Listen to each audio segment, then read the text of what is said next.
பரப்புரை செயலாளர் அண்ணன் நாஞ்சில் சம்பத், தலைமை நிலை செயலாளர் சகோதரர் ராஜசேகர், கொள்கை பரப்பு இணை செயலாளர் தாகிரா,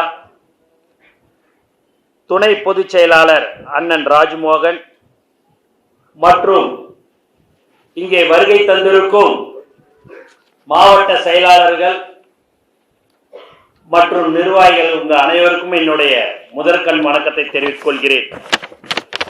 தமிழக மக்களின் எதிர்காலத்தில் நம்பிக்கை வைத்து இன்று தமிழக வெற்றி கழகம் என்ற பயணத்தில் தங்களை இணைத்துக் கொண்ட அனைத்து புதிய தோழர்களுக்கும் தலைவர் தளபதி சார்பாக உங்களை நாங்கள் வரவேற்கிறோம். இது ஒரு கட்சியில் சேரும் நிகழ்ச்சி மட்டுமல்ல, இது ஒரு மாற்றத்தின் தொடக்கம். இது ஒரு புதிய அரசியல் கலாச்சாரத்தின் அடையாளம். நீங்கள் இதற்கு முன் இருந்த கட்சிகள் நாங்கள் விமர்சிக்க விரும்பவில்லை. நாங்கள் எப்பவுமே மற்ற கட்சிகளை விமர்சிக்க மாட்டோம். அங்கு நீங்கள் செய்த உழைப்பை நாங்கள் மறுப்பது இல்லை. ஆனால் ஒன்று தெளிவாக சொல்ல வேண்டும், அரசியல் என்பது பதவி பெறுவதற்கான பாதை அல்ல, மக்களுக்கு பணியாற்ற வேண்டிய கடமை. அந்த கடமையை இன்று உங்களை டிவிக்கு அழைத்து வந்திருக்கிறது. டிவிகே என்பது குடும்ப அரசியல் அல்ல, இது நேர்மை அரசியல். ஊழலுக்கு இடம் தரும் அரசியல் அல்ல, இது மக்கள் மைய அரசியல். அதுதான் எங்கள் தலைவர் தளபதியுடைய வார்த்தைகள். அதிகார மயக்க அரசியல் அல்ல, இது இளைஞர்களின் கனவுகளை பிரதிபலிக்கும் அரசியல். இங்கே புதியவர் பழையவர் என்ற வேறுபாடு இல்லை. உழைப்பே அடையாளம், நேர்மையே உயர்வு. புதிதாக இணைந்தவர்களுக்கு உரிய உறுதி கூறுகிறோம். உங்களுக்கு உண்டான பதவிகள் அந்தந்த மாவட்ட செயலாளர்களுடன் கலந்து ஆலோசித்து வழங்கப்படும் என்பதையும் இந்த நேரத்தில் நான் மகிழ்ச்சியுடன் தெரிவித்துக் கொள்கிறோம். உங்கள் அனுபவம், உங்கள் உழைப்பு, உங்கள் அரசியல் தெளிவும் டிவிக்கின் பலமாக மாறும். தமிழகம் இன்று புதிய அரசியலை எதிர்பார்க்கிறது.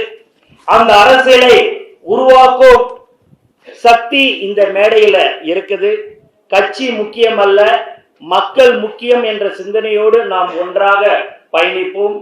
டிவிகே வெற்றி பெறும், தமிழகம் வெற்றி பெறும், நேர்மை அரசியல் வெற்றி பெறும்.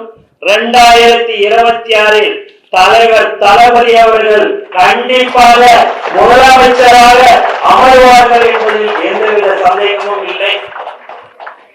எப்படி எப்படியோ பேப்பர்ல போடணும், நியூஸ்ல போடணும், அண்ணனுக்கு எனக்கு ஏதோ சங்கடம் கிட்டுன்னு. எங்க அண்ணன் KS அண்ணன் 50 வருஷமா 9 தடவை சட்டமன்ற உறுப்பினராக இருந்துட்டு வந்திருக்கிறார். யார் அரசியல் பண்ணுவா, யார் அரசியல் பண்ண மாட்டாங்க, பார்த்த உடனே சொல்லக்கூடிய ஒரு திறமையானவர் தான் KS அண்ணன்.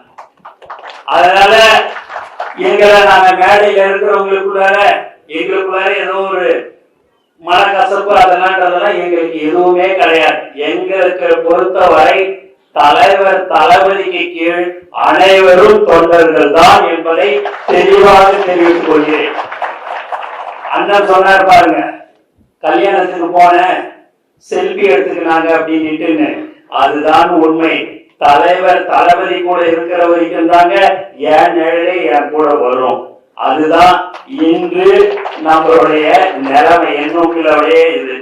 ஏன் இதெல்லாம் நாங்க சொல்றோம் அப்படின்னா, அண்ணனுக்கும் எனக்கும் ஏதோ மனக்கசப்புன்ற மாதிரிலாம் செய்திகள் வந்தது. அது முழுக்க முழுக்க தவறான செய்திகள். நாங்கள் இங்கு எல்லோரும் ஒற்றுமையாகத்தான் இருக்கிறோம் என்பதில் எந்தவித சந்தேகமும் யாருக்கும் வேணும். எந்த குடும்பத்துல சின்ன சின்ன சண்டைகள் இருக்கும்னு சொல்லுவாங்க, எங்களுடைய தளபதி குடும்பத்துல அந்த மாதிரி சின்ன சின்ன சண்டை கூட கிடையாது என்பதை தெளிவாக தெரிவித்துள்ளேன். இங்கே இஸ்லாமிய சகோதரர்கள் இன்று 38 பேர் மத குருக்கள் இன்னைக்கு எங்களுடைய தமிழக வெற்றி கழகத்துல சேர்ந்திருக்கிறாங்க. இந்த பிரஸ்ல எல்லாருக்குமே லிஸ்ட் கொடுக்கிறேன். இங்க இருக்கிறது 392 பேர் மாற்று கட்சியிலிருந்து சேர்ந்திருக்கிறாங்க. எந்தெந்த கட்சியிலேருந்து சேர்ந்திருக்கிறாங்கன்றது விவரத்தையும் உங்ககிட்ட கொடுத்துறோம். சும்மாவாச்சும் ஒரு 10 பேரை சேர்த்துட்டு 150 பேரை சேர்த்தோம், ஒரு 200 பேரை வச்சுட்டு 1000 பேரை சேர்த்தோம். இந்த கதையெல்லாம் இருக்கக்கூடாது. இதெல்லாம் எங்க தலைவர் தளபதி பிடிக்காது. என்ன செய்யறியோ எப்ப எங்களுக்கு கடந்த 30-32 வருஷமா கத்து கொடுத்தது ஒண்ணுதான். நலத்திட்ட உதவி கொடுத்தீங்கன்னா 100 பேருக்கு கொடுத்தீங்கன்னா 100 பேருக்கு சொல்லு, 5 பேருக்கு கொடுத்தீங்கன்னா அது 5 பேருக்கு சொல்லு. அப்புறம் மத்தவங்கள மாதிரி 5 பேருக்கு கொடுத்து 500 பேருக்கு கொடுத்தோன்ற மாதிரி எல்லாம் சொல்லக்கூடாதுன்னு எங்களுக்கு அப்பயே எங்களை வளர்த்தவர் தான் எங்கள் தலைவர். அதனால இன்னைக்கு என்னுடைய கூட இருக்கிறவங்க கூட சொன்னாங்க 500க்கும் மேற்பட்டவர்கள் சேர்ந்தார்கள் சொல்லலாம்னு. அது கிடையாது. 392 பேர் இன்று மாற்று கட்சியிலிருந்து சேர்ந்தார்கள். அதற்குண்டான விவரத்தை உங்களிடம் நாங்கள் கொடுத்து விடுகிறோம் என்பதை நான் சந்தோஷத்துடன் தெரிவித்துக் கொள்கிறேன். நீங்க மற்ற கட்சியில இருந்திருப்பீங்க, எப்படி இருந்திருப்பீங்கன்றது உங்களுக்கு தெரியும். எங்க கட்சியை பொறுத்த வரைக்கும் உங்களுக்கு உண்டான மரியாதை இங்க கண்டிப்பாக இருக்கும் என்பதை தெளிவாக தெரிவித்துக் கொள்கிறேன். அதனால நீங்க இந்த 392 பேருன்னா ஒருத்தவங்க எப்படி பார்த்தாலும் 100 ஓட்டு வாங்கி கொடுக்கக்கூடிய திறமையானவர்கள் தான் இங்கே வந்திருக்கீங்க. அதனால ஆதவ் சகோதரர் சொன்னார், எல்லாரும் பெருசு பெருசா கூட்டணி எல்லாம் வைக்கிறாங்க. எங்களுக்கு கூட்டணி என்பது மக்கள் இருக்கிறாங்க. எங்க தலைவர் என்ன சொல்கிறாரோ அதுபடி நாங்கள் நடப்போம். 234 தொகுதிக்கும் எங்கள் தலைவர் தான் வேட்பாளர். அவருடைய முகம் தான் நம்மளுடைய வேட்பாளருடைய முகம். அதனால நமக்கு எதை பற்றியும் யாரை பற்றியும் கவலை இல்லை. தினந்தோறும் அவங்க என்ன ஒன்னாலும் சொல்லிட்டு இருக்கலாம். இன்னைக்கு கூட எல்லாரும் நிறைய பேர் அதுல கட்சியில சேர்ந்தாங்க அப்படி இப்படின்னுவாங்க. எல்லாம் என்னென்ன கொடுத்து அவங்களை கெஞ்சி கூத்தாடி நான் அதை தரேன் இதை தரேன் அதை செய்யறேன் இதை செய்யறேன்னு சொல்லி எல்லாம் கட்சியில சேர்த்திருப்பாங்க. ஆனா கேஎஸ் அண்ணன் வரும்போது எதுவுமே கேட்கல. நேரடியா தலைவர் தளபதியை நம்பி சேர்ந்த ஒரு நல்ல மனிதர் தான் எங்கள் கேஎஸ் அண்ணன். ஆகவே அவருக்கும் எங்களுக்கும் எந்த ஒரு தெளிவாக சொல்லிக் கொள்கிறேன், எந்த ஒரு சந்தேகமும் உங்களுக்கு வர வேண்டாம். நீங்களாவே எதையாவது போடணும்னு சொல்லிட்டு தயவு செய்து போடாதீங்க. இது தேர்தல் நேரம், எது உண்மையோ அதை தாராளமா போடுங்க. நான் கூட சொன்னேன், என்ன நடக்குதுன்றத பார்த்துட்டு ஏதாவது ஒரு தப்பு நடக்குமோ அதைதான் போடுவீங்களான்னு கூட சொன்னேன். ஏன் இதெல்லாம் சொல்றேன் அப்படின்னா, எங்களுக்குள்ளார எந்த ஒரு சச்சரவோ எதுவுமே இல்லைன்றது தெளிவாக திரும்ப நான் சொல்லிக்கொள்ள ஆசைப்படுகிறேன். ஆகவே நாங்கள் எங்களுடைய பயணம் தினந்தோறும் தமிழக வெற்றி கழகத்தின் பயணம் தினந்தோறும் மிக சிறப்பாக செயல்படும் ஒரு கட்சியாக தமிழக வெற்றி கழகம் இருக்கும் என்பதை இந்த நேரத்தில் தெரிவிச்சுக்கிறேன். கடந்த 30-32 வருடமாக எந்த ஒரு எதிர்பார்ப்பும் இல்லாமல் செய்து கொண்டிருக்கிற தோழர்கள் தான் தமிழக வெற்றி கழகத்தில் இருக்கிறார்கள் என்பதையும் இந்த நேரத்தில் நான் சந்தோஷத்துடன் தெரிவித்துக் கொள்கிறேன். இங்க நீங்க புதிதாக எல்லோரும் வந்திருக்கிறீர்கள். மீண்டும் உங்களை நான் இந்த கட்சியில நாங்க வரவேற்கிறோம். அது மட்டும் இல்லாமல் உங்களுக்கு துளி கூட சந்தேகமோ, உங்களுக்கு மத்தவங்க எல்லாம் சொல்லுவாங்க அந்த கட்சிக்கு போயிட்டியா போ உனக்கு அந்த பதவி கிடைக்குமா, இந்த பதவியிலே இருந்திருக்கலாமான்னு. எது பதவி இருக்குது இல்ல, தலைவர் தளபதி கூட இருக்கிறன்னு சொன்னாலே போதும். உங்களுக்கு 100 பேர் எந்த நேரமாக இருந்தாலும் நிற்கக்கூடிய ஒரே கட்சி தமிழக வெற்றி கழகம் மட்டும்தான். ஒரு இடத்துல ஒரு மாவட்டத்துல கொடி கம்பம் ஏத்தினாங்க, பார்த்தா ஒரு 50 பேர் அந்த இடத்துல எல்லாம் ஒரு பொது இடத்துல எல்லாருமே நின்றுட்டாங்க. நின்றுட்ட போது என்ன எல்லாம் நிக்கிறீங்கன்னு போலீஸ்காரங்க கேட்டாங்க. அது என்னங்க, எல்லா கட்சி கொடியும் இருக்குது, இந்த கொடி கம்பம் வரைக்கும் 2 அடி மேல உயரமா வச்சிருக்கிறாங்க அப்படின்னு.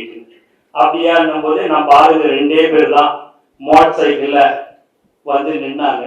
இன்னொன்னே போலீஸ்கார் சொன்னார், எப்ப நீங்க கிளம்புங்கப்பா, ஒன்னும் பிரச்சனை இல்லை, நீங்க கிளம்புங்கப்பான்னு. அப்ப மத்த கட்சிக்காரங்க கேட்டாங்க, என்னங்க இது, நாங்க 1 மணி நேரமா நின்று இருக்கிறோம், தம்மா பசங்க சின்ன பசங்க 2 பேர் வந்தானுங்க, அவனுங்களை போன்னு சொல்லி அனுப்புறீங்க. அப்படி இல்லப்பா, நீங்க இத்தனை பேர் சேர்ந்து 50 பேர் தான் இருந்தீங்க, அந்த 2 பேரை நான் என்னன்னு கேட்டேன், 1000 பேர் வந்து நின்றுடுவாப்பா, நான் மேலதிகாரிகிட்ட பதில் சொல்ல முடியாதுப்பா. அதனாலதான் நான் சொன்னேன், உங்களுக்கு விருப்பம் இருந்தா அந்த 2 அடி அவங்க கொடிக்கம்பம் பெருசா இருக்குது, அதே மாதிரி நீங்க ஒண்ணா எல்லா கட்சியும் சேர்ந்து அவங்கவுங்க கொடிக்கம்பத்தை பெருசா வச்சுங்க, அந்த கொடிக்கம்பத்தை எங்களால எதுவும் செய்ய முடியாதுன்னு சொல்லக்கூடிய நிலைமை தான் இன்னைக்கு தமிழ்நாட்டில் இருக்குது. அதனால எந்த ஒரு இடையூறு வந்தாலும் தமிழக வெற்றி கழகத்தின் தலைவர் அவர்கள் 2026 முதலமைச்சராக ஆவதை யாராலையும் அது தடுக்க முடியாது. ஏனென்று சொன்னால் மக்கள் ஓட்டு போடணும்ன்ற முடிவுக்கு வந்துட்டாங்க.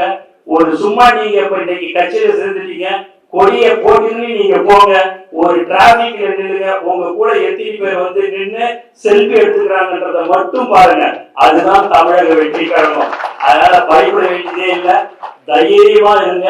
உங்களுக்கு ஒரு பிரச்சனை என்று சொன்னால் நாங்களும் தலைவர் தளபதி அவர்களும் உங்களுக்கு துணையாக இருப்பார்கள் என்பதை இந்த நேரத்தில் தெரிவித்துக் கொண்டு எனக்கு வாய்ப்பு கொடுத்த அனைத்து உள்ளங்களுக்கும் நன்றி கூறி விடைபெறுகிறேன். நன்றி, வணக்கம்.